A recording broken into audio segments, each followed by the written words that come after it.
under the lens with more cringe from the Fringe. Comedian Lilly Burton has dedicated her show at the Edinburgh Fringe Festival to celebrating abortion. All aboard Termination Station, it's actually called. Can't believe I am saying that. So let's have a look at what Lilly had to say.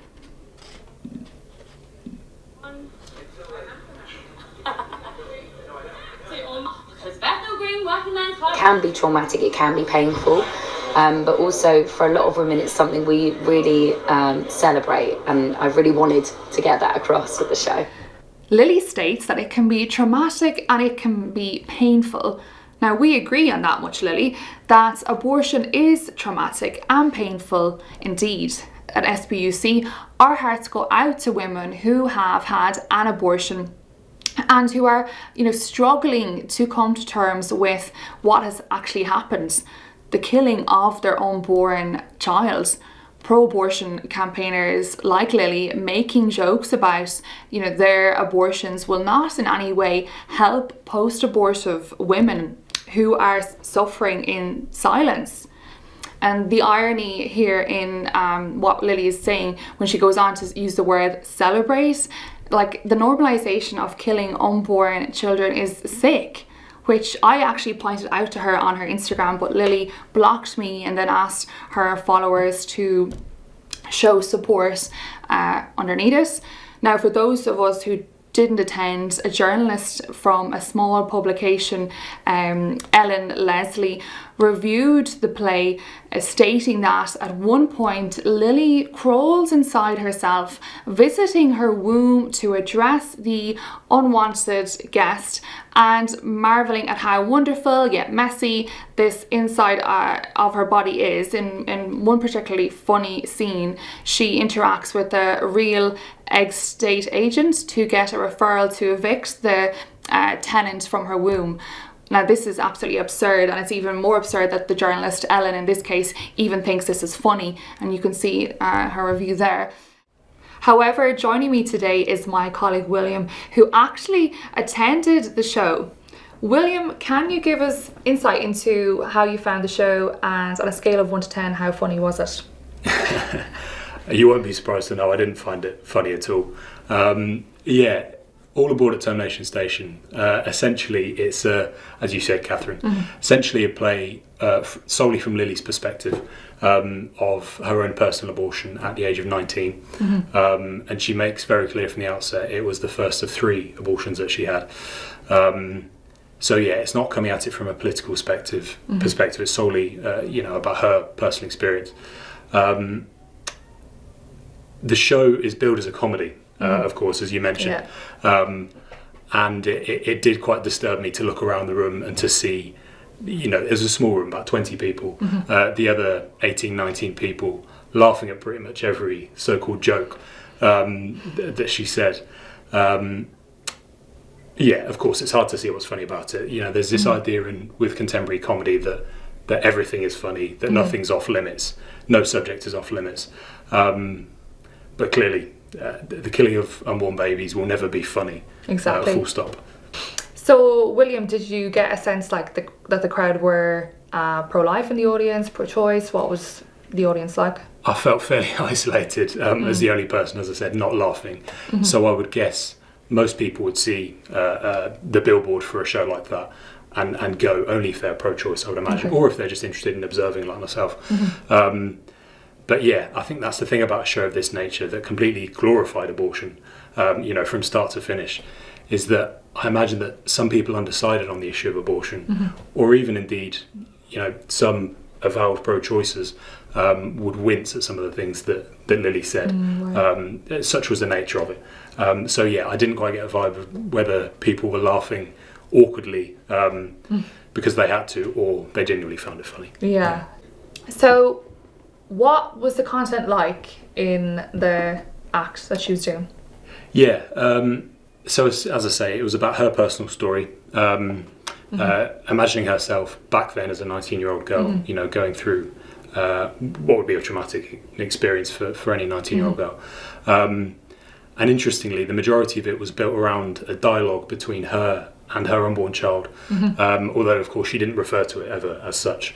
She never used humanising language. Interestingly, and quite bizarrely, there was an orange that was meant to symbolise her unborn child. And she mentioned that was because of, when women are pregnant, they look online and they find details about how particular stages their child is the size of a certain fruit or something. So an orange, which is usually meant to symbolise a child at about 15 weeks gestation. All very bizarre. But she was talking to this orange, her unborn child. Some of these interactions with the baby or the orange were particularly odd. So, for example, the night before she was scheduled to have the abortion, she had a sort of leaving party with the orange. This is clearly the, in inverted commas, the comedic angle. And she, where they were essentially downing shots of tequila with each other. All very odd, as I say. But there was a particularly poignant moment for me, and actually quite an emotional moment, whether Burton intended it to be or not, where essentially this orange said, I don't want to leave, I want to stay. So giving Lily credit here, she could have brushed over the fact that there was a child inside her, and whether she recognised that it was a human life, a person endowed with rights or not, or simply a life, a primitive life form essentially. She could have just made the whole play, the whole show about her, and completely ignored the presence of that other life. But she didn't. Okay, fair enough. Yeah. So she was basically mocking the unborn. Was there anybody else she was mocking at her stand-up? Yeah, there was a slightly bizarre dialogue that involved her dressed as a priest in a stole, which the Christian viewers amongst us will recognise, and pregnancy tests in the form of a cross. She was essentially dressed as a priest, but speaking from her personal perspective, pleading with a booming voice that she was looking up to in the sky, which obviously we believe to be God. So her dialogue with God, dressed as a priest, all very odd, and all she got from this God figure, as we see it, was condemnation. So, as pro-lifers, as Christians, as pro-life Christians, we are used to mockery of the Christian faith. But it was interesting to see her tying those two themes together, religion and abortion / pro-life activism. Quite a canny acknowledgement, I'd say, that much of the pro-life movement is made up of Christians or people of other faiths, in fact. It was a dig at pro-life Christians essentially, but nothing new to them. Yeah, not surprising. Yeah. So, William, I'm really excited to know, what note did it finish on? Yeah, so the ending was sad and predictable, with her going through with the abortion again at the age of 19. And it finished with a monologue where she departed from her personal story and spoke more generally about quote-unquote abortion rights. And essentially, having an abortion for her at 19 was scary, that the services could have been better. She spoke about the overturning of Roe v. Wade last year, and how, generally speaking, that's a threat to women in her view. That she proudly did her part by leading 1,500 women last year from Trafalgar Square to the US Embassy, protesting the overturning of Roe v. Wade. And interestingly, the most interesting point for me, that she's an executive committee member of Abortion Rights UK. So, apart from her personal story, to a certain extent, she had they had a vested interest in this play, and the showing of this play at the Fringe. Yeah, that's that. No surprises there. So, after all that, William, taking time out of your day to go see it, what were your key takeaways from the show? Yeah, so I'll start with the positives, because bizarrely, as much as it was about the glorification of abortion, which is always going to be tragic and never going to be funny, a couple points in Burton's favour. You know, the fact that she, as I mentioned, the fact that she included this orange to represent the unborn child within her, that essentially humanised, whether she acknowledged it or not, that humanised the life within her. As I say, instead of just ignoring it wholesale. She referred to it, so credit there. And also, at least she's talking about abortion. Far too many people would like not to speak about abortion entirely. You know, brush it under the carpet. And yeah, although I saw most people in the room laughing and seemingly, you know, endorsing her message, enjoying what she was saying, we don't know. Maybe some of them went away actually thinking that was in poor taste. That you know, maybe they retained the view that abortion should remain legal, but that it's not something to be joked about or to be glorified, as seemed to be the case. I'd also make the point that the play was incredibly dismissive of women who have had abortions and suffered emotionally as a result. You know, I think some of them would be sickened at some of the content because it was very visual as well. You know, it was crude. It was essentially mocking their experience, whether Burton intended to or not. You know, I think about some of the women that Arch helps, some of the women that you've interviewed here.